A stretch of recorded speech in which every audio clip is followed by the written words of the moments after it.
얘기를 하는 거죠.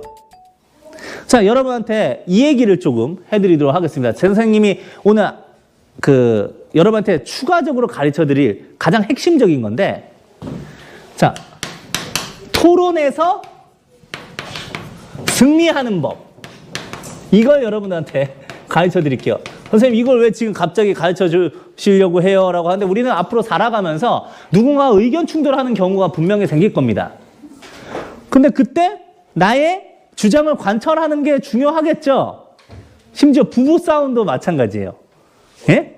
부부싸움도 여러분도 할 때 내가 논리적으로 좀 더 우세해야 내 의견이 내가 가고 싶은 방향으로 이렇게 갈 거 아니에요. 물론 저는 항상 집니다. 제가 왜 지냐면 제가 아내를 더 사랑하기 때문에 집니다. 아, 너무 오글거리나요? 네, 꼬우면 결혼하시든지. 자, 이렇게 여러분한테 말씀을 드릴게요. 자, 근데 볼게요. 지금 여기에서 그 힌트가 나왔는데 이기는 방법은 두 가지예요. 자, 토론에서 가장 중요한 게 뭐야? 내 주장이 타당하게 만들려면 뭐가 타당해야 된다라고 했지? 네, 근거가 타당해야 된댔지. 근데 두 가지 방법으로 나의 주장을 이기게 더 높은, 상대방보다 더 높은 쪽으로 올라가게 만들 수 있는데, 첫 번째는 뭐냐면 내 근거를 강화하는 거예요. 그런데 한 가지 방법이 더 있는데, 그게 바로 뭐냐면 상대방의 근거를 약화시킨 거야. 어차피 둘이서 대결을 하는 거니까 상대방의 근거가 약해지면 자연스럽게 나의 위상이 올라가는 거잖아요. 그래서 일단 첫 번째, 오늘 내 근거를 강화시켜라. 강화시키는 방법을 가르쳐 드리도록 할게요. 그게 바로 뭐냐면 헌법의 특정 조항을 근거로 내세워라 라고 얘기를 한 겁니다. 여러분들, 우리 친구들 중에서 우리나라 지금 국민이 아닌 친구들이 있어요? 다 국민이죠? 이 대한민국이라는 곳에서 속하지 않은 친구들은 없잖아요. 우리 다 국가라는 시스템 속에 있고 거기에 구성원이고 일원이란 말이야. 그러면은 이 국가의 존재 이유 자체를 부정하는 거는 좀 힘들어요.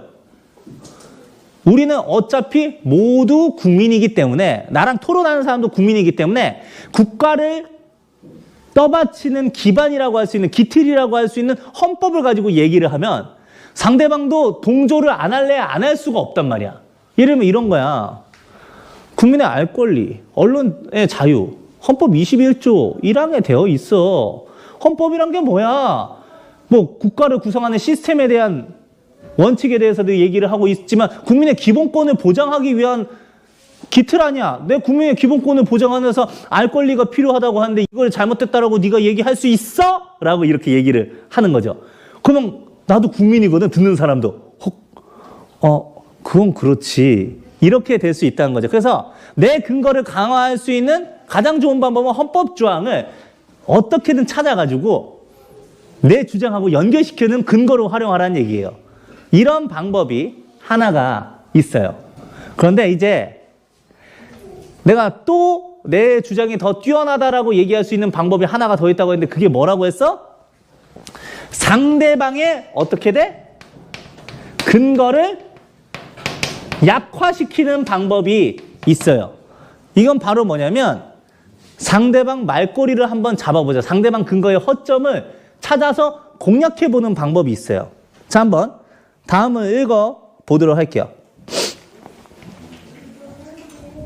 자, 또 이들은 조사 결과의 공표가 선거의 공정성을 방해한다는 분명한 증거가 제시되지 않고 있기 때문에 조사 결과의 공표가 선거에 부정적인 영향을 미친다는 점이 확실하게 증명되지 않았음도 강조한다라고 얘기했어요. 이게 여러분들 볼게.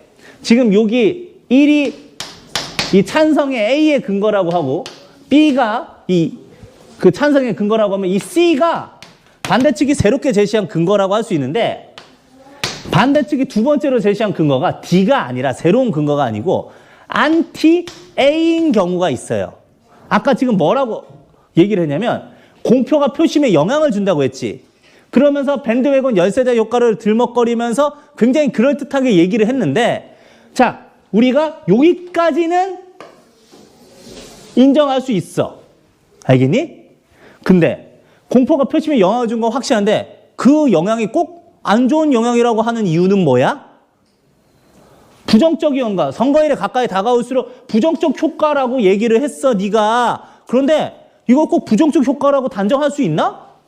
영향을 주는 게 왜 부정적인데? 영향을 주는 게 뭐가 나쁜데? 이렇게 하는 이 인과관계를 설명을 못한다면 그 부분은 자꾸 늘어지는 거예요. 그래서 이렇게 얘기를 하죠. 뭐라고 해요? 다시 마지막 문장 한번 보도록 할게요. 조사 결과의 공표가 선거에 부정적인 영향을 미친다는 것이 확실히 증명되지 않았음을 강조한다. 자, 조사 결과 공표. 이게 왜 부정적인 영향을 미친다는 거? 영향을 주는 건 알겠어. 근데 이게 부정적인 영향이라는 거는 어떻게 증명할래? 네 증명 못하잖니?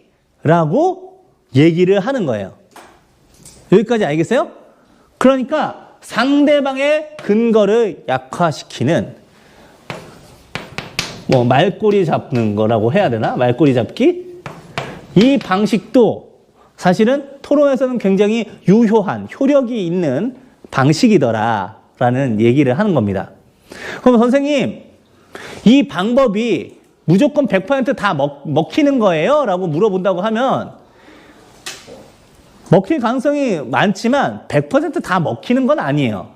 왜냐하면 아까 우리 뉴스룸 팩트체크에서도 봤지만 나만 헌법을 이용할 수 있는 게 아니거든.